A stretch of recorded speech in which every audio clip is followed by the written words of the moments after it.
All right, everybody, it's 5 after, so we're going to go ahead and get started. Very good. Welcome to the West District meeting. Today, we're so excited to have everybody here. I'm grateful for all of the residents of this district that have come, and also the presenters. We appreciate everybody's time, both from the presenters coming here and then the residents and the feedback. It's greatly appreciated. We'll go ahead and get started. Our first agenda item is going to be a presentation from Chris Blinzinger from the Provo City Emergency Management Coordinator. Oh yeah, sorry, 1 second. Brooke is going to do a quick. Super fast, we get it out of the way.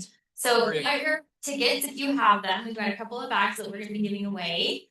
The first number is 0267-1538. Have a big amount. Winner. Okay, and then we have one more bag. If I can get a card for that. This is like for like your water bottle, and this is the crossbody bag. All right, this next one is 0267-1539. Thank you so much for coming. Yes, thanks for coming. Thank you for organizing that. Yes, Rachel. I'm just, if you have a loud voice and can project, please don't use the handheld mics because it fights with the ceiling mics and the people on Zoom have a hard time hearing. But if you have a soft voice and no one in the room can hear you, then we'll have you use the mic. Thank you, Rachel. Okay, now we'll go to Chris.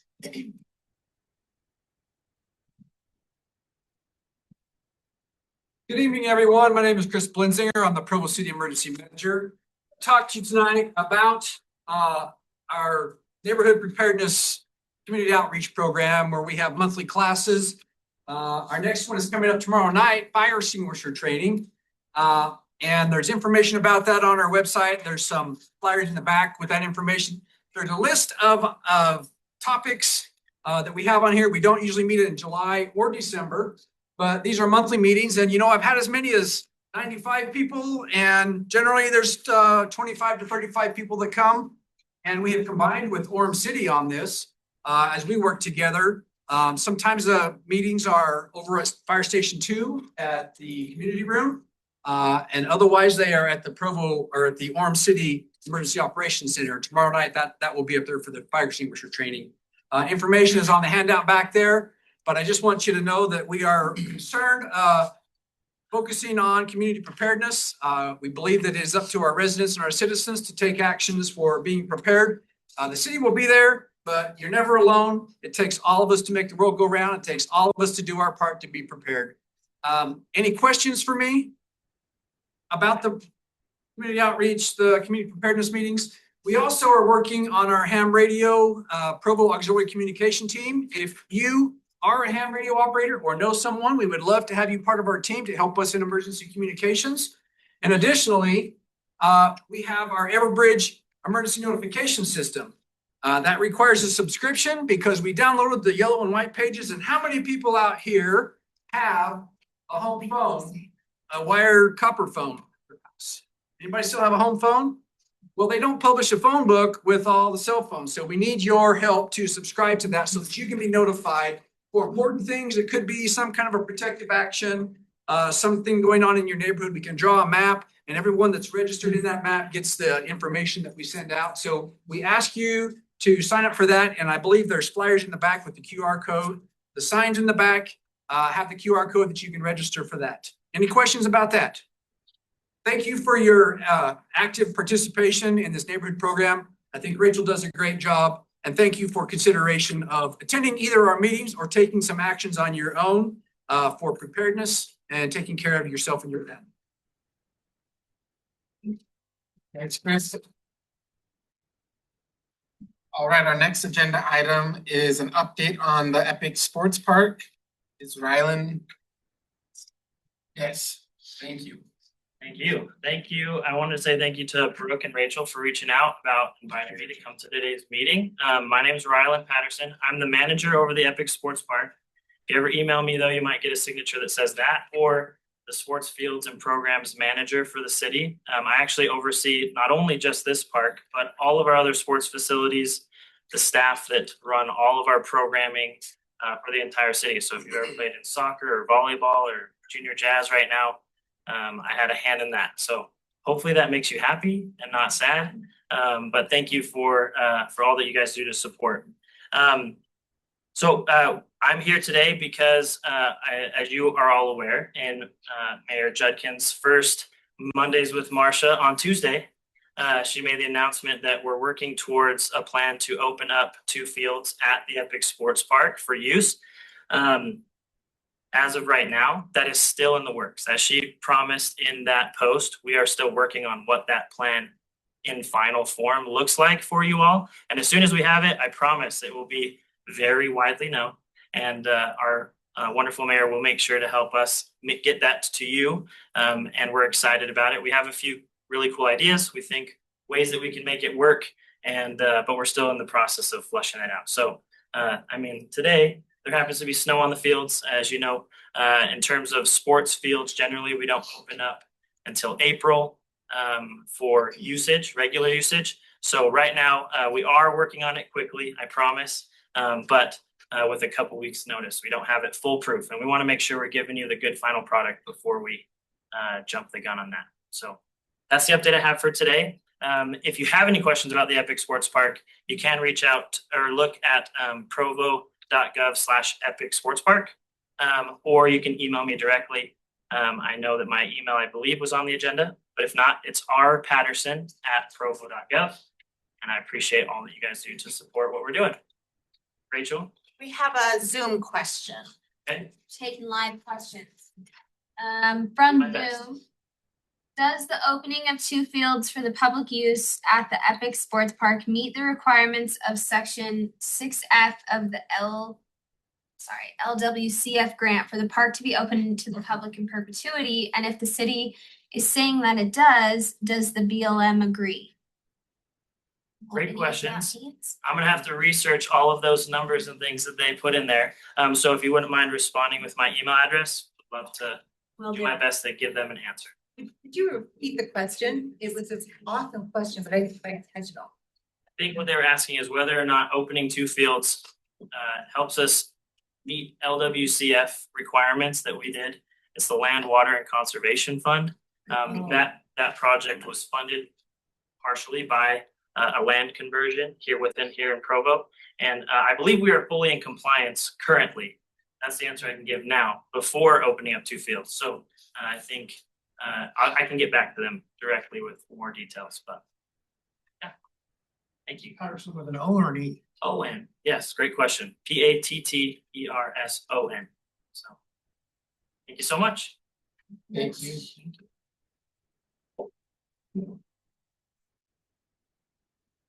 Thank you. Our next item is going to be an explanation of HTRZ. So just kind of the housing transit reinvestment zone and the tax increment financing from Cody. Particular, also, we're just talking this one. Yes, here. If they normally take a second, if you flip it up, it'll start working. There we go. Yeah. Great. Thank you so much, everyone. My name is Cody Hill. I'm the Economic Development Division Director for Provo City. And I was invited to come here and speak to you a little bit about tax increment financing. I'm also a West Side resident. I live over by Provo High. Been over there since 2020 and love it. So love to be at my own district meeting and also at work at the same time. It's great. So wanted to just share with you some information about tax increment financing. I really apologize. The state has made alphabet soup out of this whole thing. There's so many acronyms, and if I say an acronym, that means I slipped. I didn't mean to, and just be like, "Hey, Cody, you said an acronym, and I don't know what that means."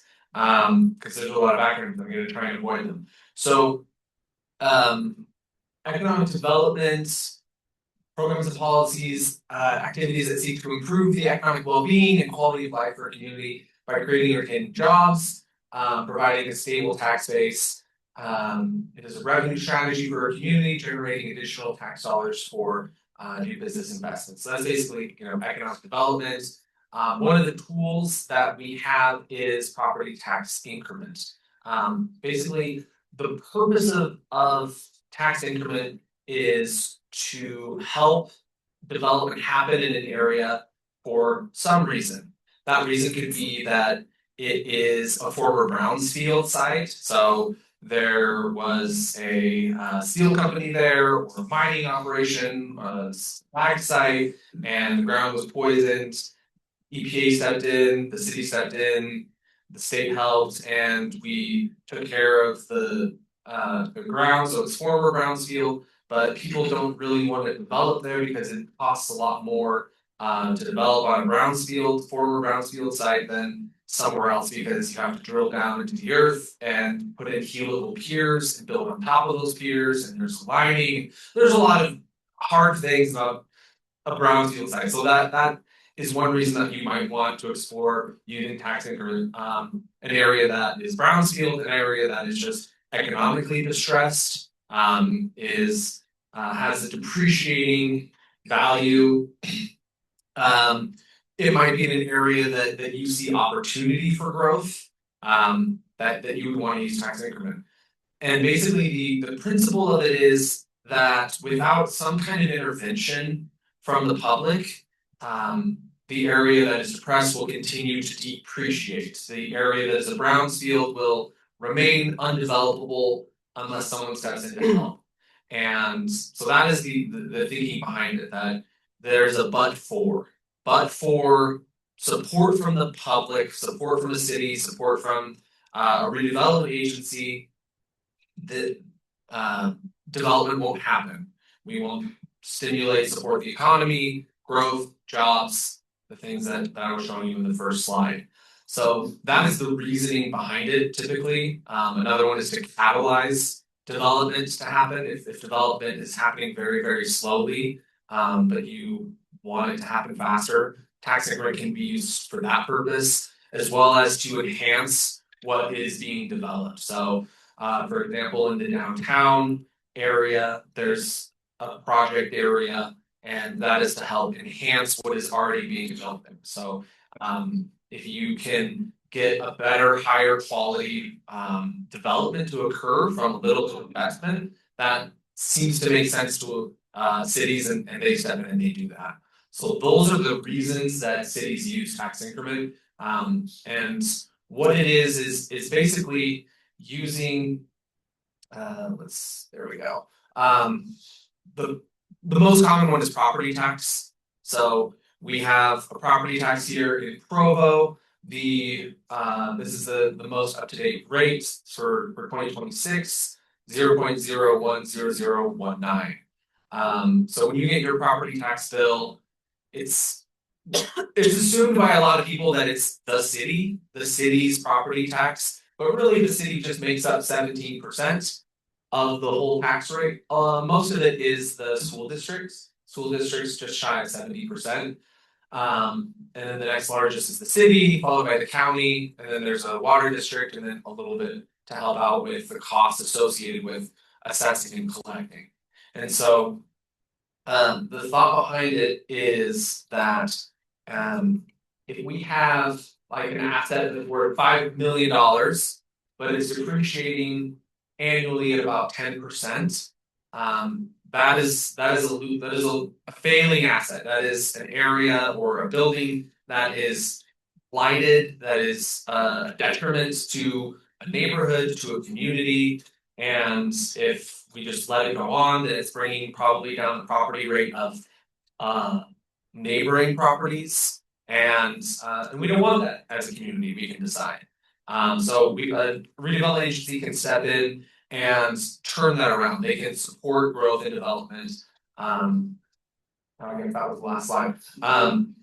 They can support growth and development. So the big theory is that if these taxing entities are getting 100% of their property tax from this asset that is appreciating, that is going to be considerably less than if they will commit to providing a percentage of their property taxes for a period of time. So there's a thing called a redevelopment agency.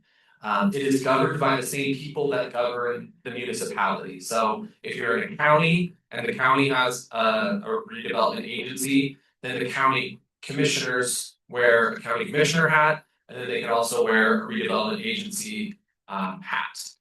Here in Provo City, it is the city council members. So the city council members have that hat, and they also have an RDA board hat. And so they commit to, via an interlocal agreement, say, hey, this area is depressed. We agree that if we step in, we can help, and we will pledge a percentage of the taxes from growth. And that's the key. So that it's not a new tax on the residents. The residents aren't getting new taxes. More tax dollars are being generated because a developer is going to come in and they're going to, do some demolitions on problem properties and invest significant amount of money into a development. And so I just ran a little bit of math, did some numbers, and I saw that, okay, we have for the city, if the city was to collect 100% of the taxes from that $5 million property that's depreciating every year, for 20 years, that's $277,000 of property tax revenue. $277,000. If a development were to come in and invest 150 million, and the city said we'll give up 50% of our tax dollars from this growth from that $150 million investment, we'll keep half, and then we'll put in half for improvements or enhancements to catalyze growth. For all these reasons, that works out to 1.5 million, and so 9 times more. That's kind of the math behind it. That's the understanding behind it. The key really is that but for. You really have to drill in with a skeptical eye and ask, hey, is it really a but for? Is this development not going to happen anyways? And if you're convinced without public support, without public intervention, we would continue to see depreciation. We would continue to see brownfield. Yeah. I'm not familiar with Brownsfield. What is that? Yeah, so that is like an area where there is mining operation or smelting, or the ground was poisoned for some reason, and then the EPA came in, and so that is brownfield. If it's ground that's poisoned, that's brownfield, and then the EPA will step in, the state, the county, the city. It's a joint effort, and then they will do what they can. Basically, it's typically they'll take out the top layer of the poison ground, put it somewhere else. They'll put on an impervious layer of. I'm not an engineer, but they put on an impervious layer, then they bury it with healthy soil. Then it's former brownfield, and you can develop on that with a lot of requirements. Yeah.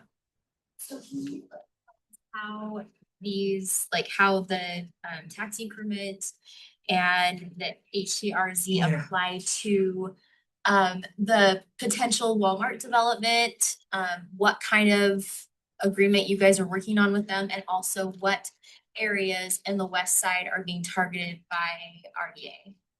Great question. So you had 3 questions there. One was HTRZ, alphabet soup, I'm sorry, housing and transit reinvestment zone. And so a few years ago, the state created a new version of tax increment, or a new version of this tool. It's specifically supposed to do a couple of things. It's supposed to increase the density of housing around transit nodes. So front runner station, we don't have it here, but track stations and UBX bus stations. So it's supposed to incentivize the city to increase the zoning increase the density through zoning, and get more people living around transit hubs, and that is supposed to increase ridership on on the front runner on public transportation. And so that is the idea behind it. We don't really have that in West Provo, so HTRZ doesn't really have anything to do with us. It is being looked at for the Provo front runner station around there. But there's not really opportunities in West Provo, so less applicable for West Provo. There's other tools with tax increment finance called community reinvestment zone. And a zone was recently adopted, a project area plan was recently adopted for 3 parcels in West Provo. That one parcel that is Lakeview Parkway and I-15, where the Walmart is located. Immediately south of there, there's not an imminent development happening, but it is zoned commercial. And there's an opportunity there. South of the Lakeview Parkway? On the other side of Lakeview Parkway? Yes, Provo City said absolutely no development south of Lakeview Parkway when they condemned for Lakeview Parkway. so it is just a small parcel that is zoned commercial that is right up against I-15. It was saying there's absolutely no development south of the road and then you can rezone it. Yeah, I can't speak to that. I'm providing the information of where the 3 little parcels are that were put into this project area plan. Can you give us those addresses, please? I can't, but I can show you on a map where they are. Can you also show on the map, where Brownsfield are and what the percentage of Provo land is poison? Oh, so that would be in the Ironton area, so that little kind of peninsula that is Provo. Yes, thank you. Right here is Ironton, and there's a steel plant there that had some tailing. Steel?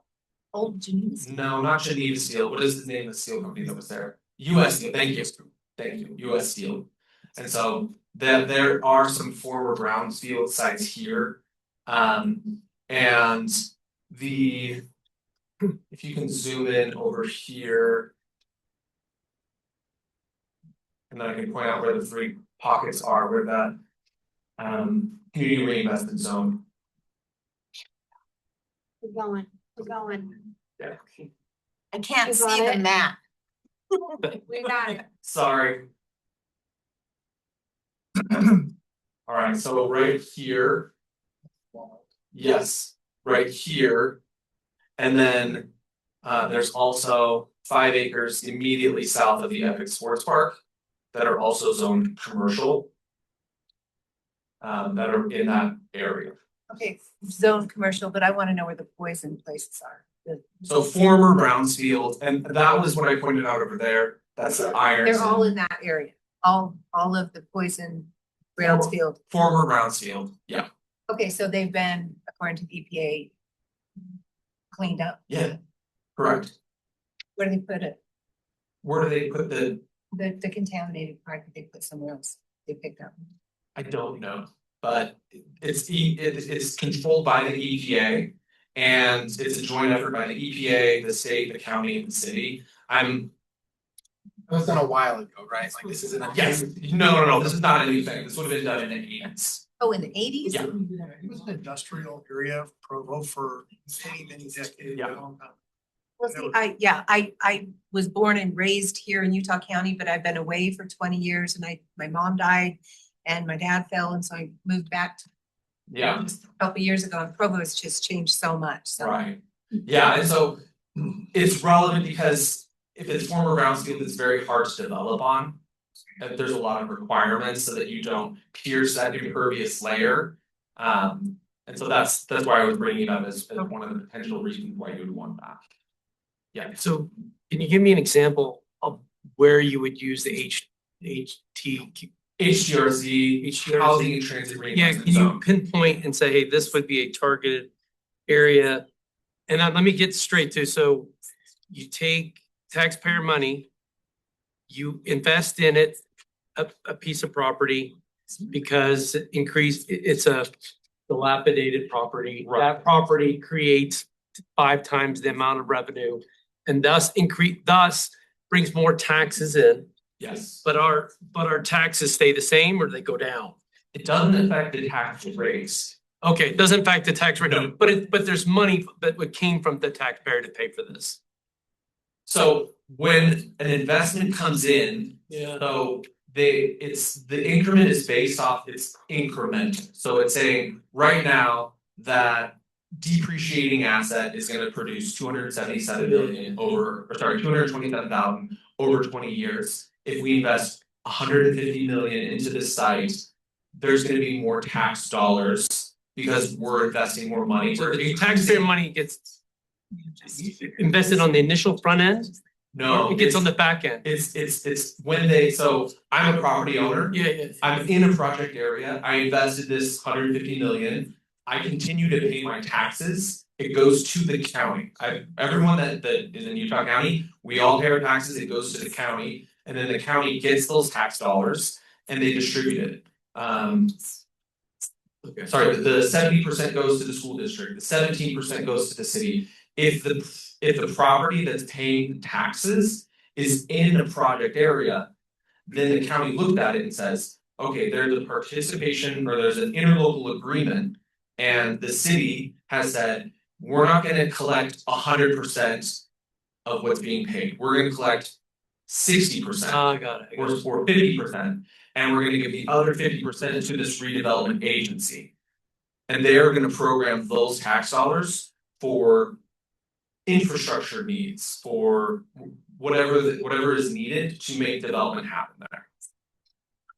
Yeah. Does the Provo City Redevelopment Agency / City Council get to decide where the whole property tax increment goes, or does the school district get a say? And those other agencies that were listed that are taking a portion of that? That's a really good question. So a redevelopment agency, it really depends on the project area plan and budget and what is in the interlocal agreement. So when a school district says, we're looking at this area, we believe that it needs help, we agree with you, and we're gonna give up 40% of our taxes in this area that's incremental. So all the taxes that we collect now, before we sign, we're gonna continue to collect. So the base tax, they continue to collect, it's the additional taxes that come from investment that they are foregoing a percent of. And then in that interlocal agreement, it gets very specific. So they can say, we agree that you will use these funds for X, Y, and Z. And it's typically tied to a project area budget. So a redevelopment agency will put together a plan that really is tied to 17C, Utah State Code 17C, and just hits the requirements. But then in a budget, that's really where it hits the details and it says, hey, we think that we need this much money to support demolition efforts, this much money to support storm drain improvements, culinary water improvements, this much money for the various activities they're doing. And then that interlocal agreement will most likely say, you are tied, your hands are tied to do what you say you're gonna do in the budget. And if you are wanting to change your budget, then you come to the school district and we negotiate, we amend it together. That's typically what happens. That's not what always happens, but I would imagine that the school districts today are a lot more savvy and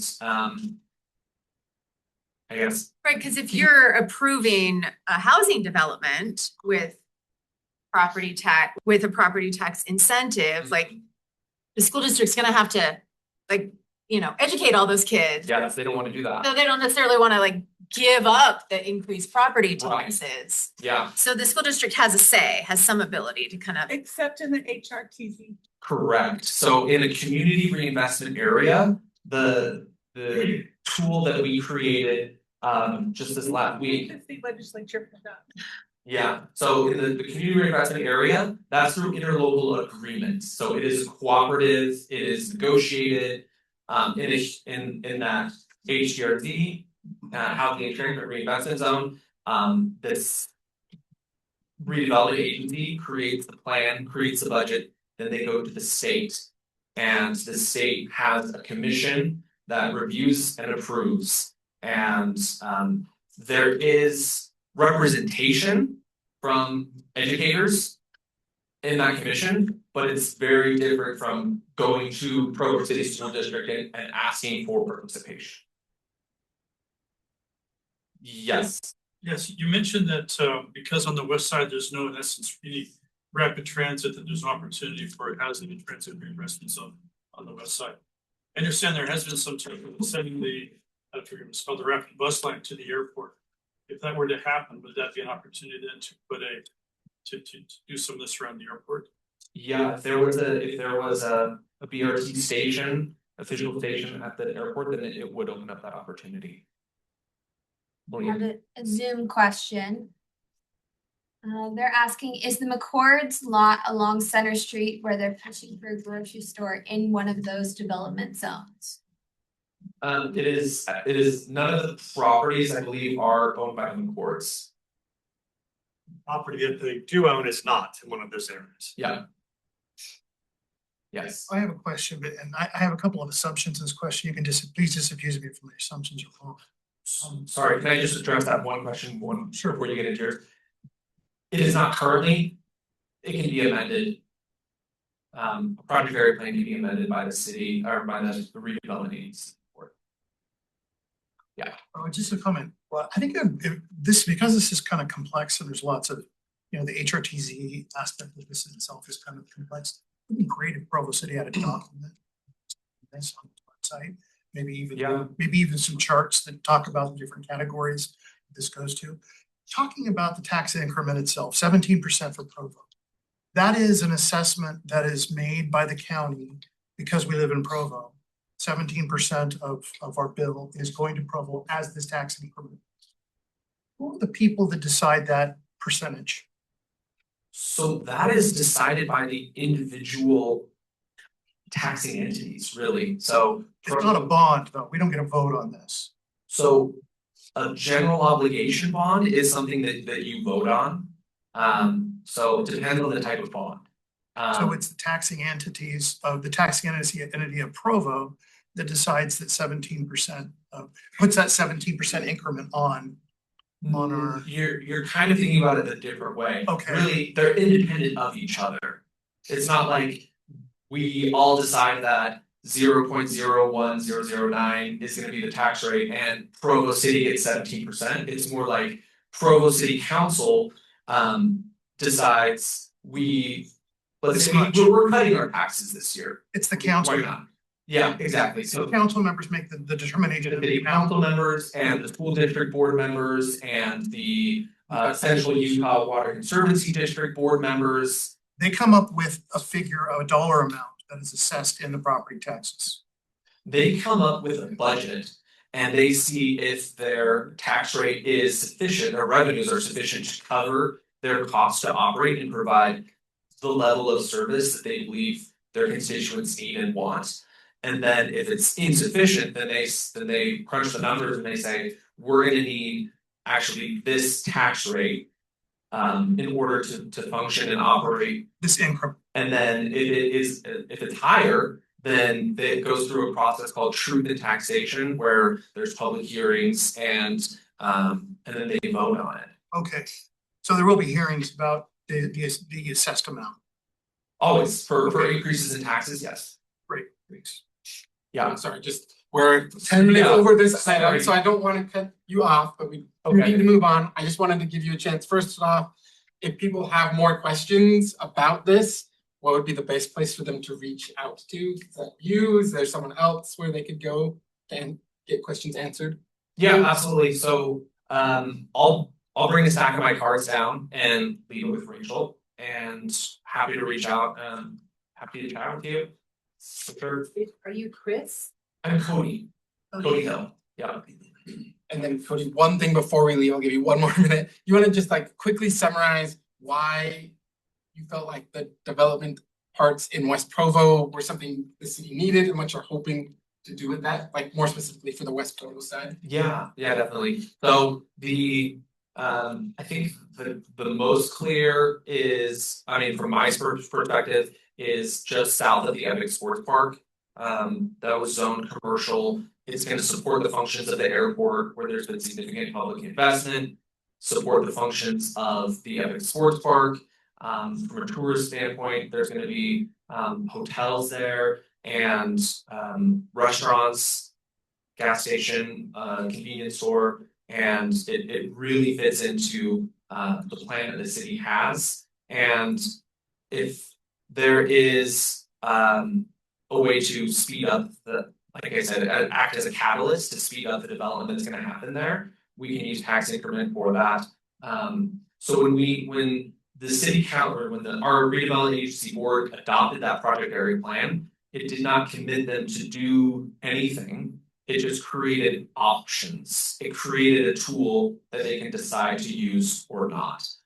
When an actual developer comes and says, I would love to build a hotel with 130 rooms and so many restaurants and this, but we would need this support. We would need this support from the city. The ground is too low. We need it's going to cost a lot to bring up the ground level so that we can build on top of it. This is an excessive burden to this development, and it makes it hard for us to pencil. Whatever their reasons are, we look at them and we say, okay, well, we have this tool. Does what they're asking for make sense? Will it catalyze? Will we get a better product out of it? We ask all the right questions, and we weigh it, and we say yes or no. And Essentially what's going on with the potential Walmart right now, right? Is this kind of negotiation? Correct. And then ultimately it's the city council that's wearing the redevelopment agency board hat that considers it and votes yes or no. The creation of the plan or the adoption of the plan is just the conduit through which these deals come. Perfect. Thank you. Oh, never mind, we're out of time. Sorry. We'll have to. I'll get my card from Rachel. Okay. Thank you so much, Cody.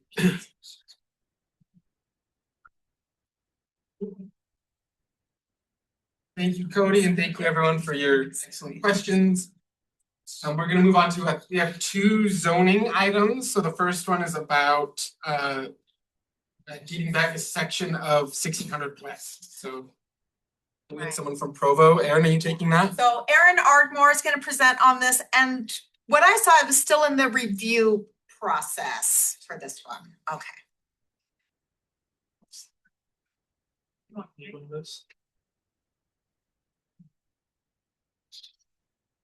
right, is this working? Okay. So this one is pretty cut and dry, pretty simple, I think. So the property highlighted there, 672 and 674.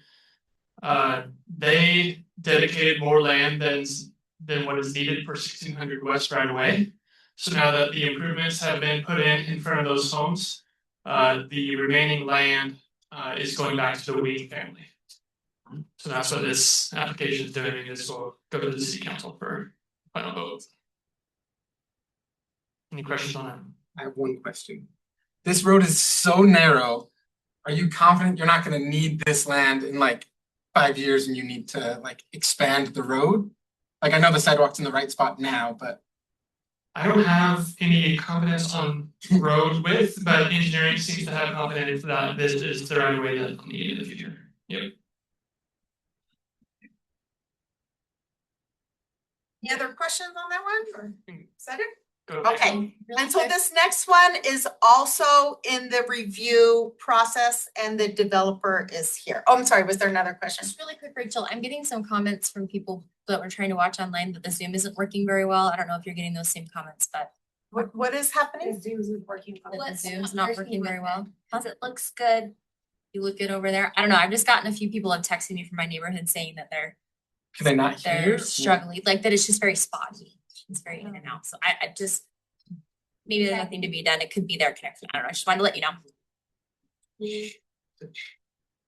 Okay, so this next one is still in the review process. After it finishes the review process, it will go before the planning commission. They'll make a recommendation and then it'll go to the city council. Both of these meetings, planning commission and city council, are public hearings where people can give their feedback.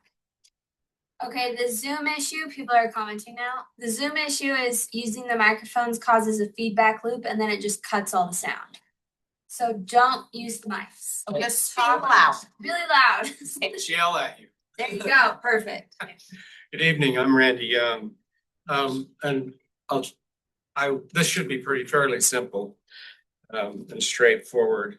About 4 years ago, the city approved the Heron's Landing Plat A, which are all the lots you can see developed there. As part of that, they rezoned most of the area into R17. Our property, my wife's, my property is the square lot in the middle. Hi, yes. This lot right over here. It was left out. It's a remnant.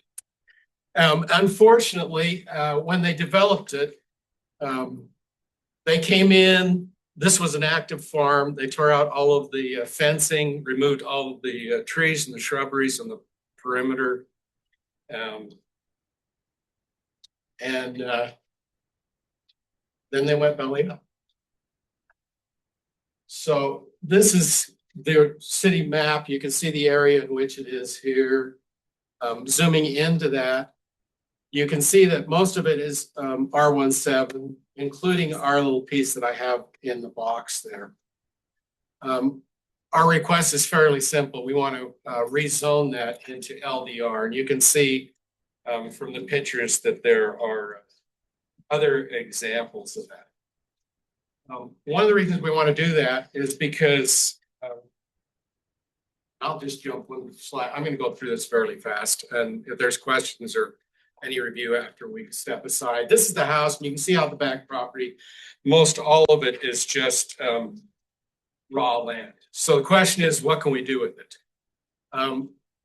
When we originally bought it, we intended to, we didn't think the development was going to continue. It has since been reacquired, and they're actively putting those homes in. So 55 homes around this are going to be in place. We intended to put it back as a farm, but that's now impractical, both from a cost prohibitive, and then residents are not going to want the associated smells and sounds. So what we would like to do is develop homes in there, residential homes in there that are compatible with the rest of the neighborhood. Under the current zoning, that's prohibited. We can't do that. So our only other alternative was to rezone it into low density. And then we want to add 2 4-unit townhomes in there, you can see. So it would be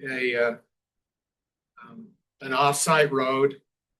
The 4 homes are, these townhomes are luxury townhomes. They have, 2-car garages, off-street parking. They'll actually be as good a quality or better than the homes going around it. And in fact, there's a mock-up of what we're going to propose from the front of it. So in this, we've dealt with all the parking. There'll be very little impact to the neighborhood, far less than the 55 homes going into it. We anticipate that it'll have a positive effect on property values. And that's basically it for this proposal. It's very limited and only affects our properties. Wow, questions? Green space. Pardon me, you have green space. Can I back in? Everything, most of what you see between the backs of the buildings and the road are all green space. Other questions? Do you plan on selling these to a company that rents them out or to individual families? We anticipate this being a community, so there'll be an HOA type of a community, and we're going to sell them to individual families. Great, thank you. Your house gets demoed, I assume. What? Your house that was in the yes, the existing house, you can barely see it under there. That gets demolished. That house is dilapidated. You have a question? Yes. I just don't know what LDR, low density. It's low density residential. Okay, and R17 residential. A single family residential that That's requires single family 7,000 foot. Okay, I just need to know the zoning thing, so, okay, all right, thank you. Yes. So what is, why are you going to townhomes versus single family homes there? If in order to fit cost more than anything else, under the current residential, R17, we have to come in, and because of the narrow depth of this lot, we would have to add an emergency roundabout into it. And most of the property would end up being street sidewalks and asphalt. You can't put, if you match the R17 lots out here, you can see there'd be 4 lots. It would be less than half that. Any other questions? Yes. If you were planning on having a little farm there, I was just wondering why you took down the big barn like immediately.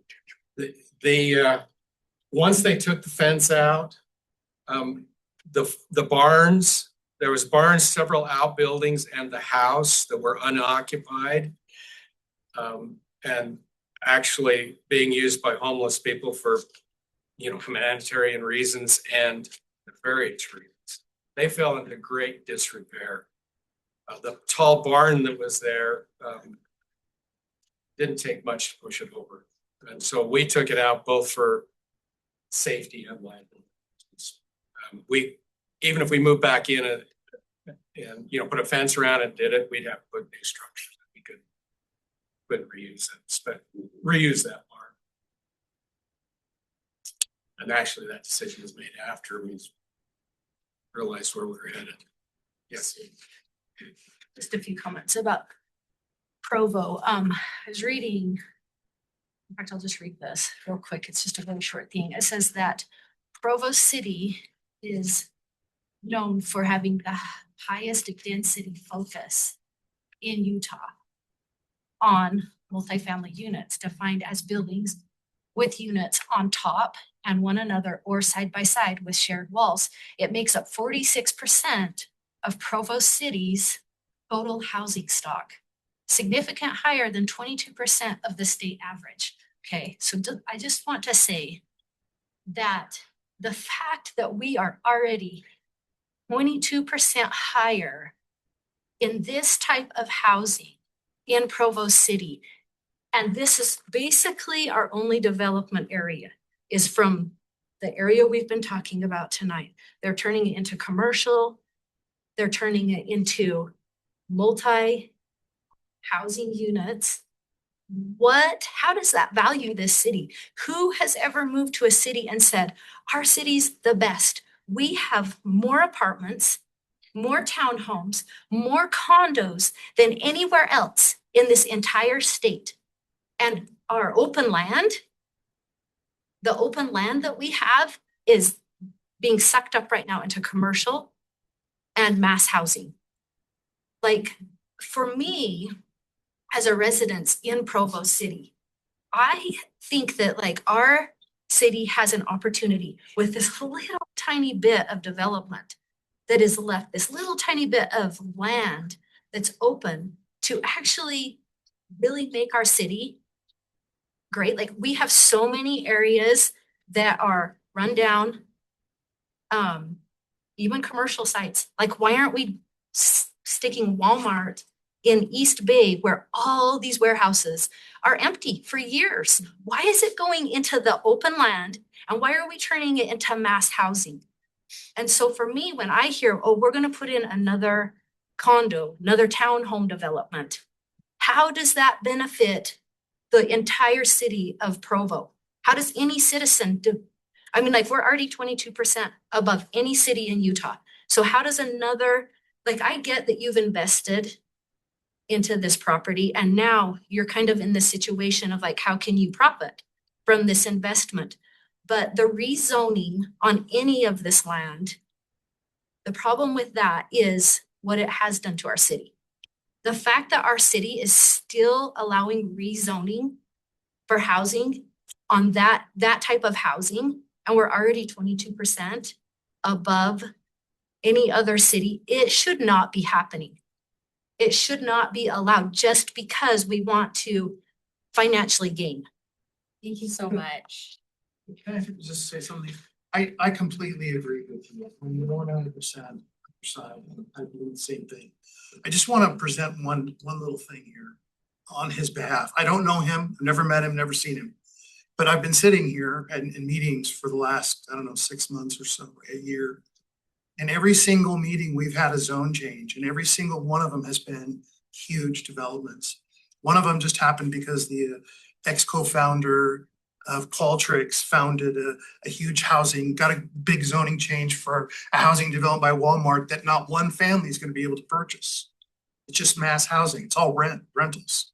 So meeting after meeting after meeting, we've had people come up and propose zone changes for their huge developments. This is the smallest one I've ever seen. It's not about but I'm the just saying, size. I completely agree with you, but this guy, he's been on a farm. It's not about the size of of what's going in. You guys are trying to change the focus of, oh, it's just this big, it's just No, this No, I lot. completely, I don't want It's the that. point that we only have so much open land anyway in Provo that can be So, developed. 3 more minutes to discuss this topic. We have to really stay on it. I agree with we you appreciate completely. it. It's just that I And think it's the that, fact that Provo City is already 22% above every other To city. take into account that we house 2 universities, and so I think that does make a difference. I'm not saying it's okay, but I think that does change the dynamic quite a bit that we have UVU and BYU. There are a lot of students that live there. We need to take that into account.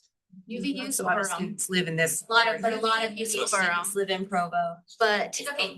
I totally understand what you're saying. I was just adding that we need to also add that into the conversation because of that percentage is going to change. But we do have to move on, but go ahead, we can have one more quick comment. Question is, how does the developer who owns the property around it, is he affected? Does having 8 units in front of his, I think if I was to buy a property and it was zoned, then the zone changed, obviously it affects him the most because he was under those agreements initially that it was zone L or single unit. And just so you guys know, this is just this hasn't been approved by city staff. This hasn't been approved by planning commission. This hasn't been approved by the city council. And technically it actually doesn't fit into the general plan for that part of the city. So it's going to be a tough sell. I'm sorry to say it. I think you know that, but just so you guys know, before we get too panicky, that we're in the very, very beginning stages of this development, and there's a lot that still needs to happen. We appreciate everyone's comments, but we do probably need to move on to our next. I would just encourage people to look at the last year of rezoning that the city has approved and investigate it, look at it carefully. And I think there's a lot that should come out of that. We should look at that forensically and find out how we can go forward in the future to prevent it. That's all. Real quick, Salt Lake City has multiple colleges and universities. There are so many cities that have universities and need the same amount of housing, but we are still above them by 22%. The point I'm trying to make is, yes, there is a lot of rezoning going on all throughout the city. Should that rezoning be for more apartments, condos, townhomes, duplexes? Is that really making our city? Do you guys want that next to your homes? Is that what you think is going to give the better value to this city? Is this mass housing stuff that's going in? Thanks so much. Yes, Rachel. I just want to say that the comments here are perfect. This is the whole point of having a neighborhood meeting, is that you hear about this development first. And these comments, we write them down, we send them to the city council. They're sent to the planner. They become part of the staff report. And just a plea that it's great to have your statements here in the neighborhood meeting, but they really count at the planning commission and city council hearings. A lot of times our residents will come to the neighborhood meeting and speak and then not show up to planning commission or city council. So when this does finish the reviews and it goes to planning commission and city council, if you love the project, if you don't love the project, they really need to hear from the public. These are public hearings. And the hearing dates will be published on the West District webpage. We also put it out on social media. If you live close by, you'll get a postcard, like we really try to let people know. But anyway, perfect, great Thank you, discussion. Rachel. I was just gonna Yeah. say that same thing. We do try to send someone from our board to the planning commission to kind of represent what we heard from this meeting. Yeah. But the more people we have, obviously, the more voices that are heard, I think the better outcome you get, so. And you can even email them as well. So there's, go ahead. How often do you have these planning commission meetings? So we Just so we don't host the miss. planning commission Don't. meetings, That's- they're over there, they happen like, yeah, about once a Once a month. month, they're on Wednesday nights. The agendas get published 2 weeks in advance. 2 weeks in advance. So if you go on the city website and if you just typed into the search bar and you go in planning commission, it'll come up with a calendar and agendas and contact info, and you can find all of that on there. That west side page is a little bit easier, at least for me to navigate, for the ones that I care about, like the planning commission one, you're gonna see everything through the city. You may or may not care about that. If you do, great. Yeah. If you wanna track a specific project like this one, its status would go on the west side page. You'd see when it was then scheduled to go to planning commission so that you can do it. And then after planning commission, it would go to city council. And if you guys follow the Lakewood page, I'm pretty good about putting that information on there. If you guys want to go on Facebook and follow that. I posted information about this several weeks ago to give you guys information. And just so you guys know, I'm not taking an opinion on this. I'm just trying to provide some balanced information for you guys. You know, I live right next to all you guys and I love you guys very much. And so I'm just trying to provide some balanced information just from what I know and understand from my perspective. So, but we really appreciate everyone's comments, and this is why we're here. We just have to give time for everybody to make a comment. Thank you, Randy. We appreciate it. Thank you. And I'll just step out in the hall if anyone has any questions. Perfect. Thank you. Okay. Our next agenda item is, it is time to elect a new chair, vice chair, and secretary for the West District, so. Haley? Oh, Haley's over there. Okay, And just so you know, much like the planning commission and other boards and commissions, the chair, vice chair, and secretary are selected from the current board members. So I will let you guys try to figure it out. And so they usually kind of work amongst themselves who they want for chair, vice chair, secretary, and then we ask the public, you know, if they agree on it, or sometimes we have to have an election if multiple people want to run, but I'll leave it. And just so everyone that's here know, if you're interested in serving on the board, I think we have positions open in pretty much every neighborhood right now. Most neighborhoods, I think, right, Rachel? We have a slot or two open in most. Yeah, we have Fort Utah, Provo Bay, and Sunset. We need additional representatives, like starting now kind of thing. And then in January 2027, we will need representatives for every neighborhood, because that's when it Right, we'll lose a bunch. So if you're interested in being involved in these board, then let us know, let Rachel know. Love having you. Right. I'm not interested. If you wanna run for chair again, I'll nominate you. I would love to You not can't actually serve more than one. rotate. I think I have to be. The chair cannot serve 2 years in a row, but vice chair, secretary, they can serve. It's only the chair who can't serve. Is there anyone online from our board that has said they're interested in running? I have not heard from anyone. We do have David Gale and Matt Peterson online. Haley? Sorry, I know you're in a conversation. Are you interested in running for president? David and Matt said no. David and Matt said no. Am I the option? It's me or you. Chair. You already have. She did it last year. I could do it again, but I'm happy to have you do it. I don't do it. Conceptual volunteers. Do you want to do it? If you want We're not to do gonna it, force that's you, great, though. but you don't have to.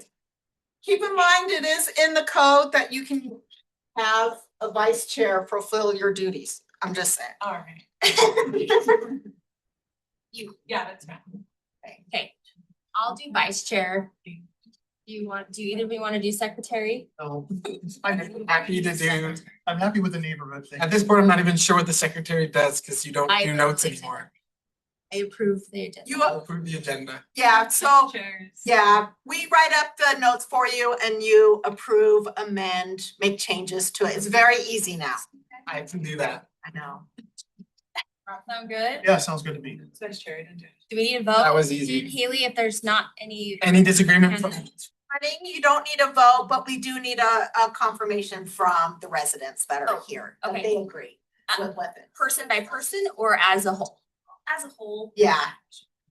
So Haley as chair, Andrew vice chair, no. Brooke is Andrew vice chair. secretary, right? Yes. Yeah. And Brooke is vice chair? Just playing musical chairs. Okay. Would anyone like to volunteer?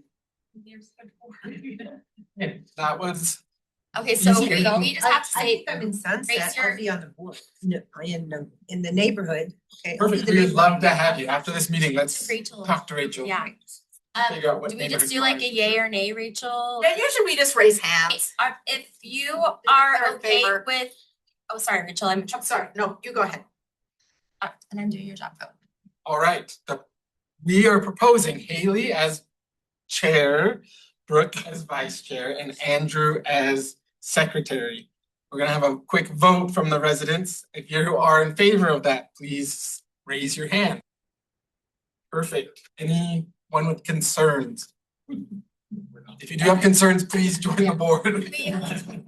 So we all represent different neighborhoods as well, so you're getting some Variety. variety. Okay. Sounds good. We will then move on to our next agenda item, which we are gonna turn some time over to Assistant Principal Allred to talk about some safety concerns in front of Provo High. Oh, Terry, you joining in? Yeah, thank you. So to announce Provo High boys won their basketball game this morning. That was my line. Sorry. That's okay. They're playing tonight at 7:30 at Weaver State. It's the quarterfinals. Yeah, that's why I'm dressed this way. Usually I would dress up a little bit nicer, I guess, but Go Bulldogs. I just came from Weaver State. They were down 19 points at halftime. Double overtime win. So now they're in the semifinals on Friday. That, like you said, the girls are playing in a few minutes.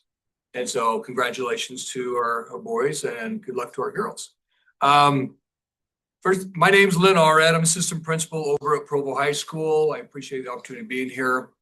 Real quick, let me tell you a little bit about myself before I move into this safety feature of the crosswalks. I began my administrative career 25 years ago in Jordan School District. When I started, it was not too long after Columbine. And so I was asked to be part of this committee to secure the safety of all the different schools.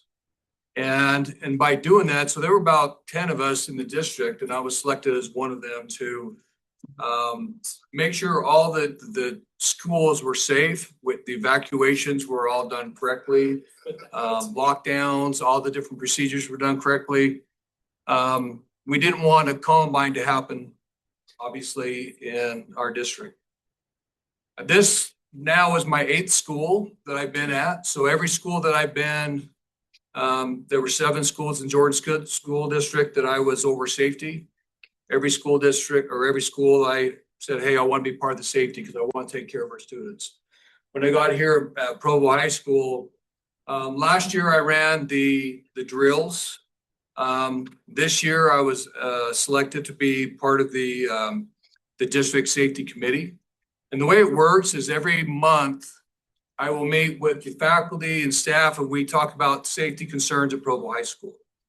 There's a lot of great things that we're doing here at Provo High School. We were just changing to the cameras, making sure the camera's in the right direction of making sure no intruders are coming in. We can identify them. Anybody that comes into Provo High School will need to show an ID. That includes students.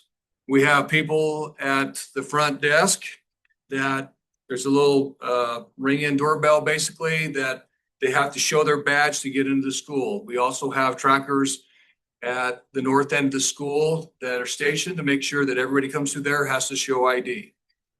Now, it is very difficult and challenging for our secretaries and our trackers to make this work. But we've been saying that, safety is the most important thing for our students. If they feel safe, then they will be successful. Now, as we were talking about some of the safety concerns in the school, one of the things they talked about are some of the safety school issues outside the school. We're talking about the crosswalk. I appreciate you getting this for me. I was going to try to get that, but the storm and everything, I was stuck up there. But over here, there's a crosswalk. We've had, when I brought this up to our district safety committee, we've had 2 students that have been hit in this crosswalk. One recently is last month. We didn't even know what happened until the parent came in and actually told us, we just hit one of your students. It wasn't bad. They got brushed. The student just went to class, like no big deal. But obviously the parent was concerned, came in, told us what happened. We did a report. The problem is we have lights there. But if you've ever been to Provo High School and you go in the halls or you go in the cafeteria, for some reason our students love to wear black. They wear black shirts, black hoodies, black pants. They are hard to see. When I brought this up at the safety committee meeting for the district, even our deputy superintendent, Jason Cox, mentioned after one of our ball games, he saw some students almost get hit in that crosswalk. It is so dark right there. So what we're proposing and what I asked of the board and the safety committee is to get some flashing lights at these crosswalks. And you see them throughout the city. Where I live, there's some. But basically, when the student gets there, they just push the button and it starts flashing. Because what happens, this thing right here, people are always on their phones. Students are on their phones. But if a flashing light hits, they're going to look up and pay attention a little more closely to just a crosswalk that's just right there that we're having kids being hit. And that's a concern at our school. Since I was put on this agenda, I've had people from the community saying, please, please, please, and thank you for bringing this up. They've been bringing this up for a while now. Some of them talked about using flags. Personally, I'm not a fan of that because I think flags will just disappear. I think we need to have some flashing lights to really let people know that we have some students that are crossing that crosswalk right there. We also have a crosswalk that's a little on the northeast, a little further up, that also a concern. The people that have been hit have been down a little further, but if we can at least get one to start with right by the marquee, please. We want to take care of our students, and I don't want someone to get hurt or even worse before we make a decision of protecting these students. We have close to 2,000 students there. A lot of them walk. And again, the community is saying, please help us on that east side of the school to help us. Yes. I was wondering what time of day. Do you know what time of day they're getting? So it's early morning, usually during the winter time, December, January, when it's really dark in the mornings. The school starts, they're getting there at 7 o'clock. School starts at 7:30. It's pitch black. So it's very dark. And then after ball games, when you're going home, it is pitch black in fall. So it's usually early morning or late at night. Question back.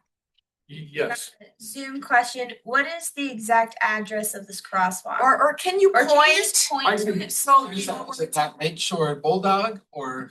Yeah, it's right. See, it's right here where you're pointing. Okay. It's right by the marquee. It's right before you turn into the parking lot. Okay. So it's kind of like it's like right in here. Let's see. No, it's right here. Okay. It's right here. So there's On Lakeshore. Yeah, on the Lakeshore, and they come into here. So right there, and then where that road up there, right there's another crosswalk. Right here? Actually, a little higher. Right there, right there. Are you So those two requesting- spots. are you requesting that our board make a request to Vern for a traffic study in order to try to get flashing lights there? Yes, please. Isn't there a federal program that covers this, or a state program? Safe Paths to School? Yeah. Safe Routes is usually instituted by the school community council. And yeah, the community council can also request from Vern. But still, everything has to go through Vern. Okay. So, and we get 5 studies a year. I don't think we've used any of our studies. There you go. I Provo High. do you have any comment? Yeah, I just wanted to let you know, thank you for coming. So I think there's actually an issue of the students that are going to the high school who are coming from the east side to the west end of Provo. I think the main thoroughfare there on the west side of Geneva is 1390 North, which just goes by Lakeview Elementary. But the second most common one is the street right where a lot of neighbors are very concerned.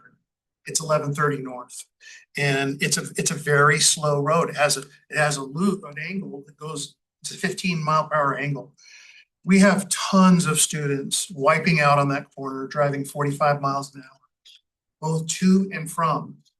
And during lunch, a lot of them are going off campus. They're coming to our private parks. We had $2,000 worth of vandalism that happened with some high school students. We're getting our HOA to fill out the police reports. But we're concerned about the roads, but also the whole notion of in parentis loco, which is school really does have a responsibility to make sure that the kids are, while they're during the school day, they're not vandalizing some of the property, the private property around. And then if they get in their cars and they're driving, that they're driving safely through the neighborhoods. Now we have a park right across, there's not a crosswalk there, but there's a little tiny private park and homes. There will be a child that's going to be hit by a high school student. It's going to happen. And I'm bringing this up right now in a public meeting, but we would really like it if the high school pays close attention to this. We've tracked the cars on camera. Many of them don't have license plates, but they go and they park in the high school. So what we would really like is if the high school would monitor the cars by students. They do not have license plates or active registrations, that you guys maybe come up with some sort of enforcement for that. That would be great. We would love it. I love your feedback, your thoughts on that. It's 1130 North is the street. There's a little private park there. We have kids that cross that road. See, Lakeview Elementary doesn't just have a 2780 West or 20, actually it goes all the way from 2850 West all the way to Lake Shore, that street there. And the most important thing is we have tons of elementary school children that cross that road at the same time the high school students are driving by. And because Lakeview Elementary, they have a south entrance there and they cross that road to go in the south entrance. It is an extremely dangerous situation. It's a miracle nothing's happened so far. I agree, and I will talk to our officers, and that's something I'll bring up with our. Thank you, I appreciate it. Board. We were aware of that concern. You know, the hard part with high school is we have students heading off to college, MTech. Some of them are going home for different reasons. You know, seniors have a partial schedule, so we have students coming and going all the time. But I will talk to our officer to do a little more patrolling. I will also. Awesome, thank you. Our trackers. Yeah, and I'll look into that. So I can actually give you video if you want. I would love more, Yeah. you know, if you have my email, but Great, thank like you. our trackers, we just got them a golf cart. And so they can start when weather a little better, they can start cruising around and do more exterior of the facility.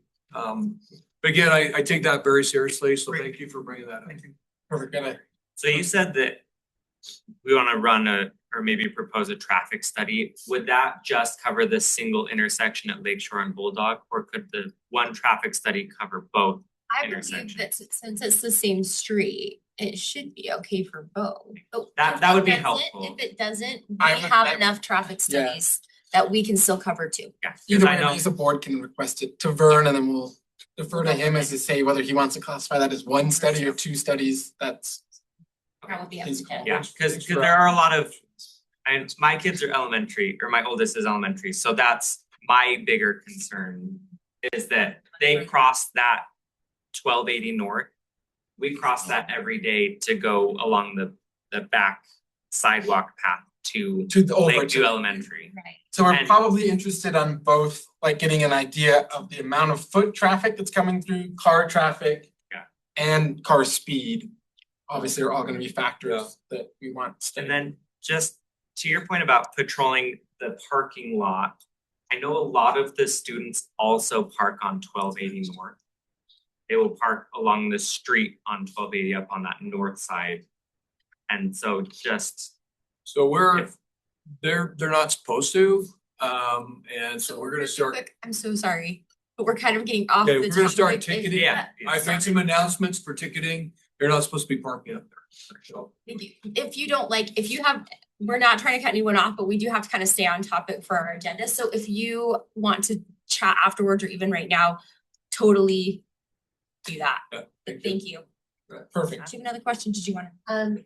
Well, it probably the traffic study, if you had humps, if you had those, the humps in the road, that will. They don't do those in Provo. It's not allowed. They don't do What that we in can do Provo? is request a traffic study. It's then up to the traffic engineers to decide. We what to can do. submit some recommendations of like, hey, would really like lights, but it's ultimately up to the traffic engineers. Flags. And at We least in should Provo, need they don't approval for love flags. speed bumps, so. We do need approval for anything that we do. So, but we will submit for a traffic study and then from there, Vern and his team get to decide what is the best option. You don't need approval to stand out there in brightly colored clothes and walk with the students across the street. So if you want to do that, that would be great. But yeah, anything that's like attached to the street, we're gonna We need need the approval city. for.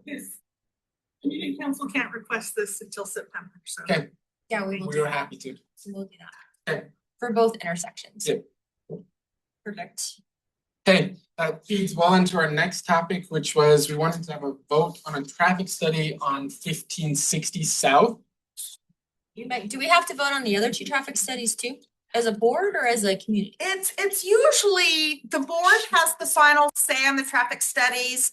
You do, the, whatever neighborhood program, each district can request 5 traffic studies per year, which are just, usually initiated by residents, but we usually get the buy-in from the residents that are at the meeting to make sure that they agree that these are good places. We had it once where someone wanted a traffic study on like a dead-end road, where one car was on it, and so now we just want a buy-in from the community.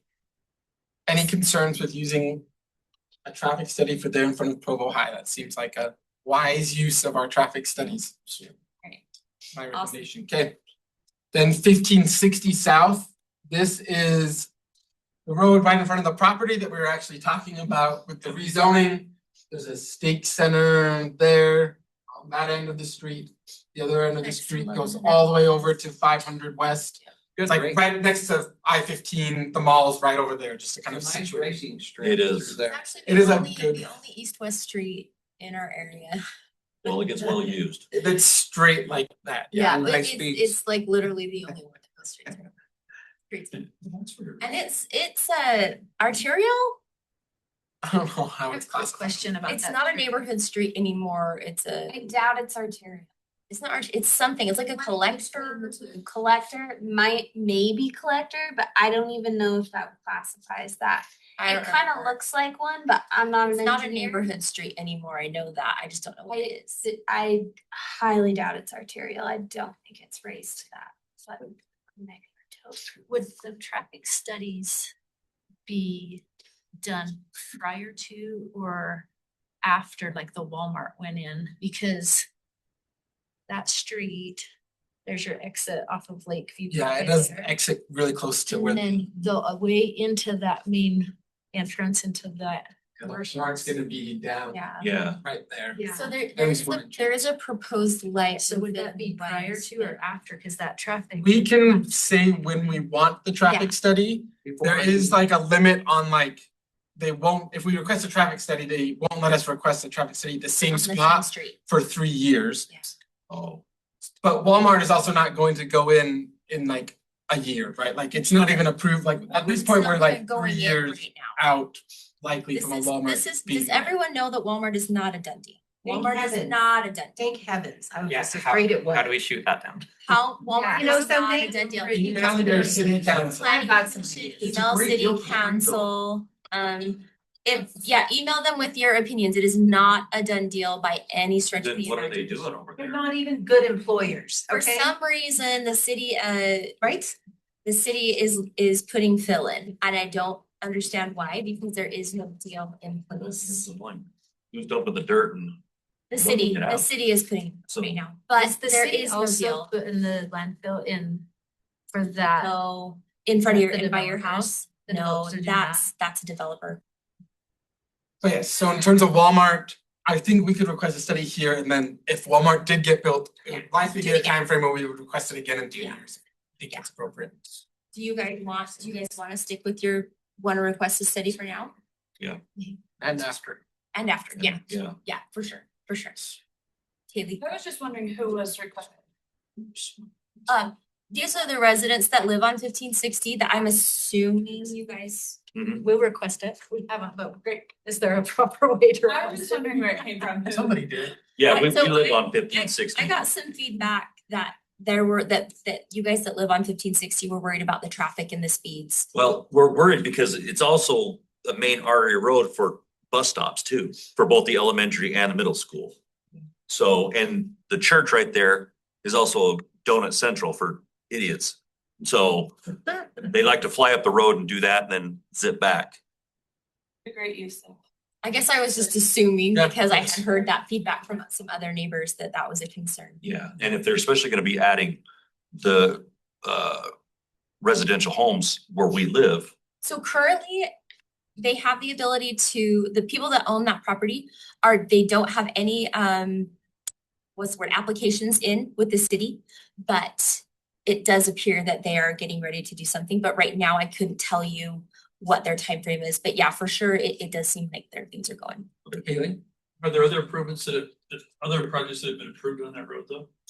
Right there below Yes. is the one with the. We gas talked station. about this Yeah. guy who's the rezone there, and then around his property was like the other Well, and then there place was. that is. Right across from the steak 1100, center is the yeah. gas station. That Now, was both approved of these by city properties council. are in the process of development. I could not tell you exactly, but they have both submitted at least rezones, and I don't know if the rezones have been approved or not. Yeah, But the property along 1100 West that connects to Lakeview Parkway, that long thin strip of land was approved by city council. That will be for like a that's the potential townhome gas station. gas station, Yeah, right? the like a twin home gas station and then like some small commercial.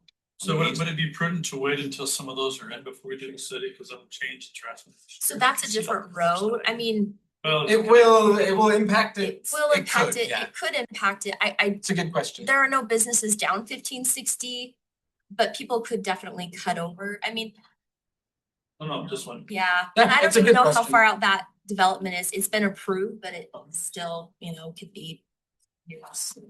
So it just depends on you guys. How do you? Next question is, where else do we want to use traffic studies if there's other places of high concern? Well, right now, where you're focusing your developments, which is in that area, I think those are the significant areas for that use. I mean, unlike for the high school where they're having issues with Yeah. that. I mean, We obviously. have a minute or two for public comment. Yeah, Yeah. I'm working on that. Okay, So. well, I'm in favor of putting a traffic study here. Anyone else? Any Then- objections from Yeah. board or residents? Okay, Okay, perfect. I will submit those 3 locations to Vern. Should we just skip matching grants and community? I don't know, do we have any significant? We didn't get much traction. No. I mean, We gotta come up with something. We don't wanna lose the looking money. for if the traffic studies warrant like a solar radar speed sign, the ones that tell you how fast you're going and to slow down. If those studies warrant that, and if Vern doesn't have money to pay for it, is that something you'd want to look into for using your matching grant funding for? They cost about $3,200 a piece, so it would be. Potentially. You could get 2. I'm fine with that. What do you think? What do you guys think? Sure. Will just depend on timing, right? Like, Yeah. it has to get the study done. It's a good use of and we have funds. to get Yep. in our matching grant. Yeah, Right, and they don't have deadlines for matching grants anymore. So, and the money does roll over if, for some reason it doesn't get done, we can Okay, So sounds good. isn't that stress anymore. Would that feel like a solution to you guys? Does that sound like That you're a, requesting this, if like if- a I don't speed think radar those- I sign don't or? think those make too significant of a difference personally. I don't mean, I don't know what other options there are. Yeah, I've seen a difference in ours that we've used, but. You have seen positive effects or no? I think it slows down people on that 500 west, is it 500? Yeah, they have one there on Flushing, yeah. Do we know what the, And it do we know? Slows me down. I know. Percentages are? There's one, I don't there's know one if there's any help. studies that- last year or 2 years ago.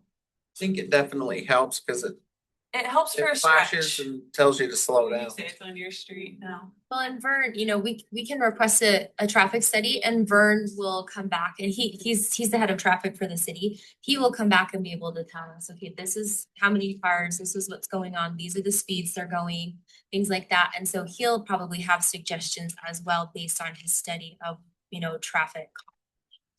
Does the traffic study include the parking, street parking on that, or is that a separate? Typically, I no. don't think so. Those are just passing traffic. Like past. Yeah, it's like more of like they set up their little like radar and things so that they can keep track of how many cars are going past and how fast. What is it? So like if, see like the parking is super tight with like trailers and things like that that stick out into the street pretty far.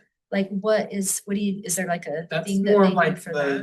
the zone code enforcement is probably who you want to talk to, and I can talk to you more about that after the meeting. 311, we Okay. can talk to you about that. I do not. So- Okay, we are going to move on to our last topic, which is just opening up for any public comments for people, either in person or on Zoom. You We only always have wanna about make sure. 5 minutes for that, so. Okay, I just take a couple of minutes.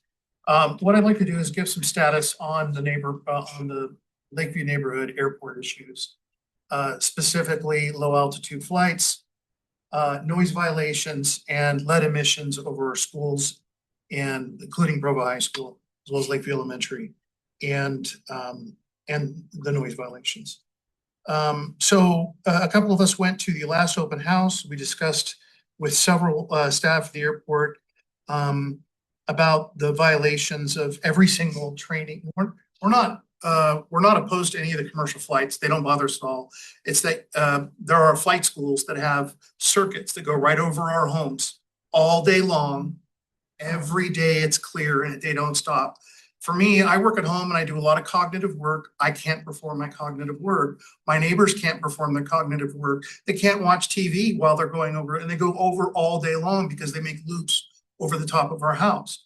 And they're doing it at 500 feet or less, which is a direct violation of FAA safe altitudes. So the Code for Federal Regulations, Chapter 14, Section 91, subsection 119 for minimum safe altitudes specifies that a plane, such as a prop plane that emits lead emissions, cannot fly less than 1,000 feet above the highest obstacle on the ground. They're all flying at 500 feet or less above our homes all day long in circles. And we spoke to the people at the airport. They said they were gonna do. What's that? 1 minute. Yeah, we spoke to the people at the airport. I just need to be able to finish. Is that okay? 1 minute. You got it. Maybe another. We really need to finish. Go ahead, but just not more than 2 or 3, because I've just been told that we have to finish on time. We do our best to finish on time. So I'm just trying as a secretary to do my job. Okay, I'm just trying as a neighborhood representative to do my job. Okay, I just want to be able to present this. Like I said, I'm just trying to do my job. I know as a it secretary. really irritates you guys from the No, emails I can not tell. at all. I got a lot of hostility about it, but I really do I'm need just to, trying to do my job, John, I promise. but I just don't want to be interrupted. If that's okay. Yeah, I was just letting you know how much time you had left. I just appreciate not being interrupted. Thank you. Please don't. I don't remember where I was. Spoke to the people. at the Oh, I spoke to the people at the Provo airport and we went to the open house. And they gave us language indicating that they would do what they could to enforce 1,000 foot elevations that were obviously in accordance with the laws. Not one single training flight has been above 500 feet since then. We track the flights on Flight Radar 24.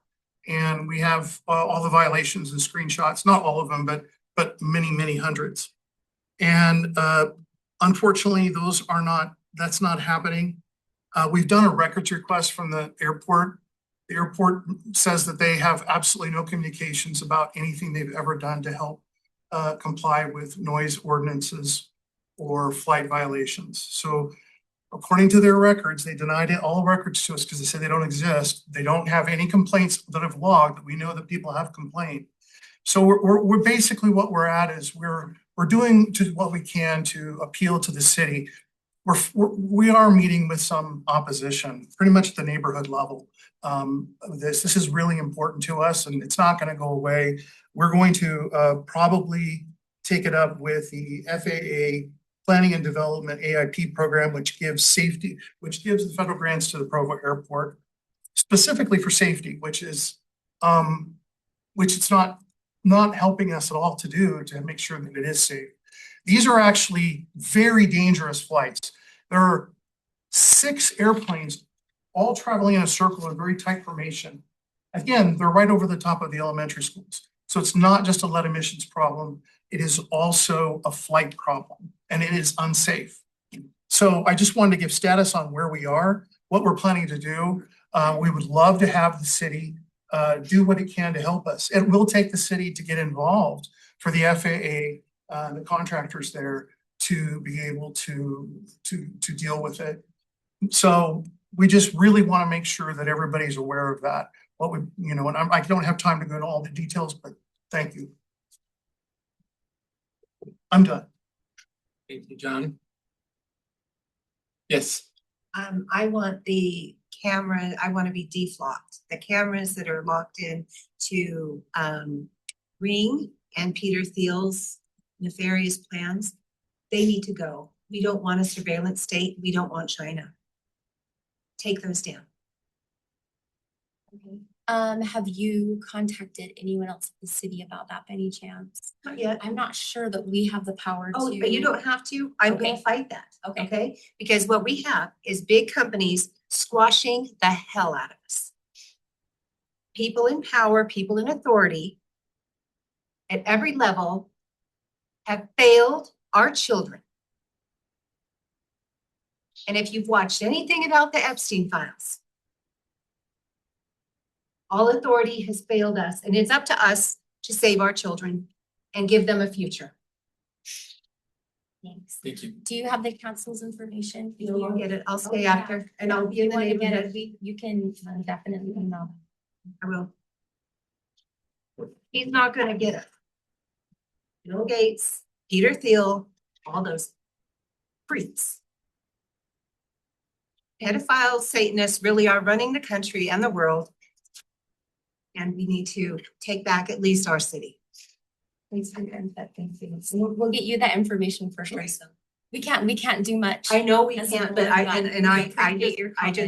yeah, I'm coming here. This is the right place to Yeah, express your comments. Thank you, We appreciate it. absolutely. We'll do our best to get you to the place where you can. Anybody agree with me? Okay. Awesome. Thank you guys so much for attending. Sorry, we don't have enough time. I would love to hear any other additional comments afterwards. I'll step out into the hall. Love to chat with anyone that wants to share, but thank you so much, everyone, for coming. We're gonna close our meeting for today. Okay. Thank you. Thank you.